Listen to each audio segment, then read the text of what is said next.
a god. They call me a god. Hello दोस्तों, स्वागत है मेरे चैनल आर ठाकुर फिटनेस में। और आज मैं बात करने जा रहा हूँ ECA स्टैक की।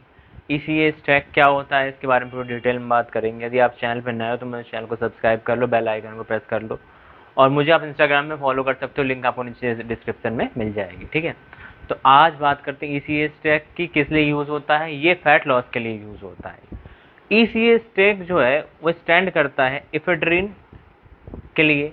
इसका जो मेन कंपोनेंट है वो इफेड्रीन है, और जो सेकंड कंपोनेंट है C विच इज़ कैफीन, और थर्ड जो इंग्रेडिएंट है A विच इज़ एस्पिरिन। ठीक है, तो ये बेसिकली ECA मतलब इफेड्रीन, कैफीन और एस्पिरिन, ये तीन चीज़ों का स्टैक है। ये तीन चीज़ों का स्टैक इसलिए यूज़ होता है, फैट लॉस के लिए यूज़ होता है। तो ये जो वीडियो है ये नॉलेज पर्पज़ के लिए है, खाली ये किसी को सजेस्ट नहीं करता कि आप कोई चीज़ यूज़ करो। ठीक है, ये सिर्फ और सिर्फ नॉलेज पर्पज़ के लिए। बात कर लेते हैं इफेड्रीन की, जो सबसे इम्पॉर्टेंट और इंग्रेडिएंट है, जिसके बारे में कम लोग जानते हैं, लेसन नोन है। फैट लॉस कैसे करता है ये चीज़ बात करेंगे, पूरा स्टैक कैसे फैट लॉस करता है। तो देखो, इफेड्रीन क्या होता है कि आपकी बॉडी में जब इफेड्रीन जाता है तो वो इफिनेफ्रिन एंड नॉन इफिनेफ्रिन इन दोनों के रिस्पॉन्स को एक्टिवेट करता है। ये बेसिकली एड्रेनलिन को इंक्रीज करने जैसा है। ये एड्रेनलिन इंक्रीज होता है उस समय फाइट और फ्लाइट हार्मोन से ही। ठीक है, ये जब इंक्रीज होता है तो आप या तो फाइट करने की दशा में होते हो या तो आप भागने की दशा में होते हो। इसको कहते हैं फाइट और फ्लाइट हार्मोन्स। जब लड़ाई होती है किसी से या जब कभी डर लगता है तब इस तरह के हार्मोन्स रिलीज होते हैं। ठीक है, कभी कभी बहुत ऐसी सिचुएशन आ जाती है जिसमें ये रिलीज होते हैं, बहुत खतरनाक सिचुएशन, खतरा आता है आपके सामने, उस टाइम रिलीज होता है। उसके अलावा ये कभी कभी बहुत रोमांच वाली कोई एक्टिविटी आप करते हो, जैसे कि आपने बंजी जंपिंग की, इस तरीके के आप काम करते हो, उसमें भी रिलीज होता है, तो इससे मज़ा भी आती है। कई बार लोग इसको एड्रेनलिन रश से मज़े के लिए करते, लेकिन ये इफेड्रीन मज़े के लिए कोई नहीं करता। तो इफेड्रीन जो यूज़ होता है वो किस लिए यूज़ होता है, वो एक्चुअली में फैट लॉस के लिए। जब ये चीज़ होती है, जब इफिनेफ्रिन आपकी बॉडी में होता है एक्टिव, तो उस टाइम वो क्या करता है, उस टाइम वो आपके फैट्स को ये बोलता है, फैट स्टोरेज को, कि वो रिलीज़ करे फैट। और वो फैट स्टोरेज को सिर्फ रिलीज़ नहीं करवाता, बल्कि वो जैसे ही फैट स्टोरेज ब्लड स्ट्रीम में आते हैं, ठीक है, जो फैट जैसे ही ब्लड स्ट्रीम में अवेलेबल होता है उसको वो यूज़ करता है एनर्जी बनाने के लिए। तो जैसे कि आपने सुना है ना, ये एम्प वगैरह, तो ये भी वही काम करते हैं, बट एफिड्रिन इससे बहुत ज़्यादा सेफर वे में ये काम करता है, बहुत सेफ है। बाकी जो चीज़ें वो सेफ़ नहीं हैं, तो एफिड्रिन इससे काफ़ी सेफ़ है। लेकिन अब क्या कहा जाए कि कुछ मामले में मैं कह सकता हूँ कि एक कॉफ़ी की हाई डोज से ज़्यादा एफिड्रिन सेफ़ है, लेकिन एफिड्रिन बैन है यूएसए की तरफ से।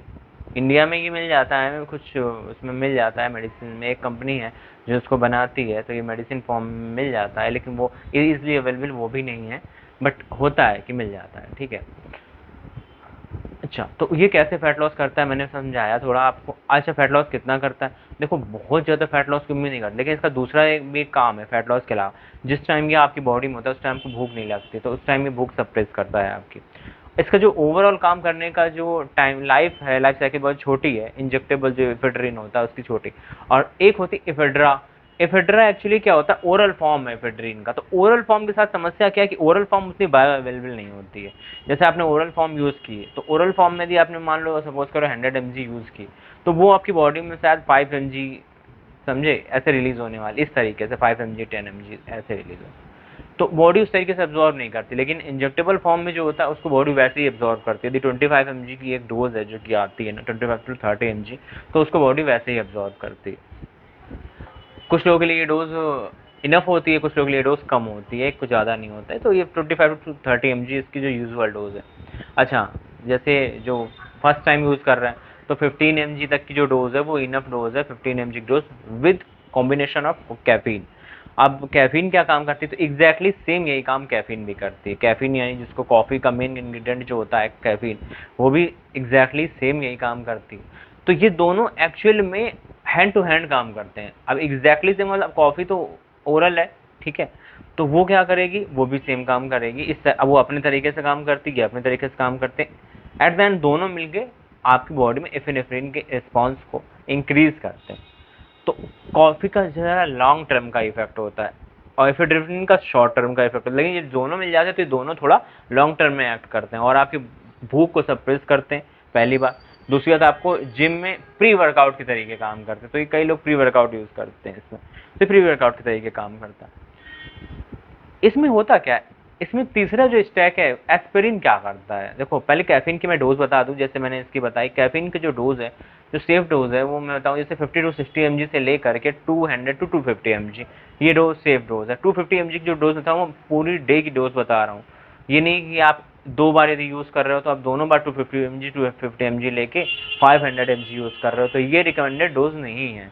जो रिकमेंडेड डोज है FDA की तरफ से वो 250 mg टू 300 mg मैक्स है।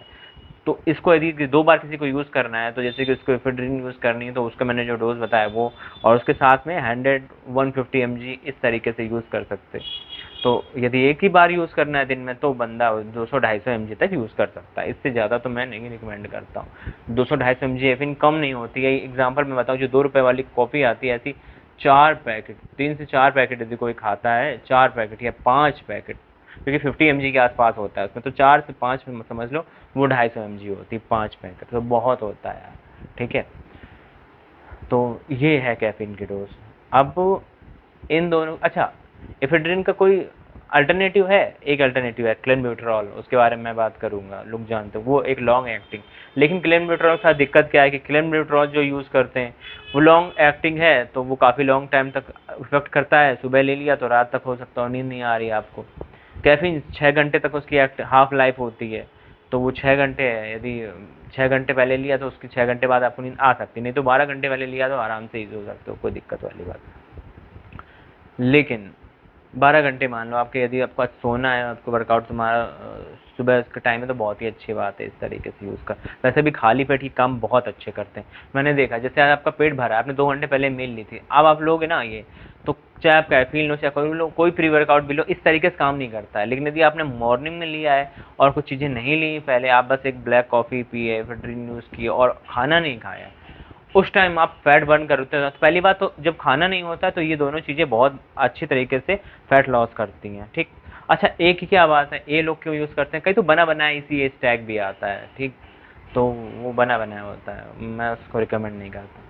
एस्पिरिन नहीं यूज़ करनी चाहिए मेरे हिसाब से, ई और सी स्टैक बहुत है, मैं हमेशा ये कहता हूँ कि ए नहीं यूज़ करना। देखो होता क्या, इन दोनों को यूज़ करने से, जब इन दोनों को लोग ज़्यादा डोज में यूज़ करते हैं, तो कई बार टेम्परेचर बॉडी का हाई रहता है, मेटाबॉलिज्म टेम्परेचर हाई है, तो उस हाई टेम्परेचर को डाउन करने के लिए एस्पिरिन यूज़ करते हैं। आप जानते हो कि फीवर की मेडिसिन है, तो इतना देखो फीवर नहीं होता है इससे। पहली बात तो कुछ लोगों को होता होगा, यदि हो रहा है तो आप ज़्यादा ही यूज़ कर रहे हो, और दूसरी बात एक ये कि यूज़ मत करो, ये कोई एक्चुअल फीवर नहीं है, ये आपके मेटाबॉलिज्म फास्ट होने से आपकी जो बॉडी वो हल्की सी गर्म है, इसका ये मतलब नहीं है कि आप एस्पिरिन यूज़ करना चाहिए। एस्पिरिन बहुत नुकसानदायक, इन तीनों चीज़ों में जो सबसे नुकसानदायक है, अजीब बात है, जो जब से आप बिकती होगी सबसे ज़्यादा लोग यूज़ करते होंगे, वो एस्पिरिन है, एस्पिरिन और कैफीन है, ठीक है। जिसमें से सबसे कम यदि मैं कहूँगा, जिसका यदि इसको जो मैंने डोज बताई थी 15 mg, उस पर यूज़ कर सबसे जो कम इफेक्ट साइड इफेक्ट है वो एफेड्रिन का है, लेकिन वो नहीं आपको जल्दी मिल पाएगी। लेकिन एस्पिरिन बहुत आसानी से मिल जाएगी, ठीक है, ओवर द काउंटर मेडिसिन है, जबकि एस्पिरिन का ज़्यादा साइड इफेक्ट है किडनी के ऊपर, तो एस्पिरिन को यूज़ नहीं करना। अच्छा दूसरी बात ये, किसी को खुद से काम करना नहीं चाहिए। मैं ऑनलाइन कोचिंग देता हूँ तो उसका एक बहुत बड़ा पर्पज़ होता है, हर एक चीज़ आपको वीडियो में बताना इम्पॉसिबल होता है, लेकिन एक चीज़ मुझे याद मैं बता दूँ। देखो होता क्या है कि आप चाहे क्लेनब्यूटेरॉल यूज़ करो, चाहे एफेड्रिन यूज़ करो, कैफीन यूज़ करो लॉन्ग टर्म तक, ये आपकी हार्ट से जो टार्विन है उसको डिप्लीट करते हैं। तो यदि आप टार्विन का जो सप्लीमेंट है उसको ऐड करते हो, तो इससे क्या होता है कि आपका टार्विन डिप्लीट नहीं होता। जो उन्होंने देखा होगा ना कि बहुत ज़्यादा स्टिमुलेंट यूज़ करने से, लॉन्ग टर्म तक बहुत ज़्यादा स्टिमुलेंट यूज़ करने से हार्ट की प्रॉब्लम आती है। चाहे आप कॉफ़ी क्यों नहीं दिन में 4 बार पी रहे हो, वो भी गलत है।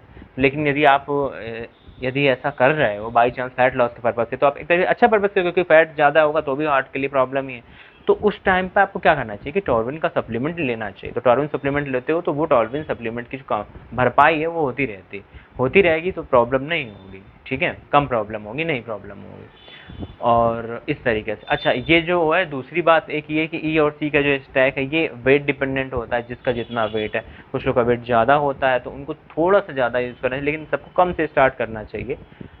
जो भी यूज़ करते हैं, जो करते हैं ऑलरेडी, मैं उनकी नहीं बात कर रहा हूँ, जो नहीं करते हैं ठीक है बेटर आप मत करो, बट मैं एक वे बता रहा हूँ कि कैसे चीज़ें करनी चाहिए, एक नॉलेज पर्पज़ से बता रहा हूँ कि कैसे चीज़ें काम करती हैं। तो जब भी किसी को ऑनलाइन ट्रेनिंग दी जाती है, जब भी किसी को मैं ट्रेनिंग देता हूँ, उस टाइम मैं ध्यान रखता हूँ कि बंदे ने यूज़ किया है नहीं, उसकी हिस्ट्री क्या है, इसका स्टिमुलेंट के साथ बिहेवियर कैसा भी, स्टिमुलेंट का इसके साथ कैसा बिहेवियर है, दोनों की बॉडी आपस में कैसे रिएक्ट करती है, और उसके अलावा इसका एज क्या है, इसका वेट क्या है, इसकी ट्रेनिंग कैपेसिटी क्या है सब कुछ उसके अकॉर्डिंग मैं उसको प्रोवाइड कराता हूँ, देता हूँ चीज़ें। ऐसे नहीं कि आप एक डोज, एक तरीका, एक चीज़ सब पे फॉलो करो, ऐसा नहीं होता। हर एक की बॉडी अलग है, हर एक का रिस्पॉन्स अलग है, और हर एक अलग तरीके से ही काम करती है उसकी बॉडी, उसका मेटाबॉलिज्म अलग है। एक कुछ चीज़ किसी के में बहुत ज़्यादा अच्छे से काम करती है, किसी के में थोड़ा कम अच्छे से काम करती है, इस तरीके से डिपेंड करती है बॉडी टू बॉडी। ठीक, जेनेटिक्स भी बहुत इंपॉर्टेंट रोल प्ले करते हैं इस सब काम में।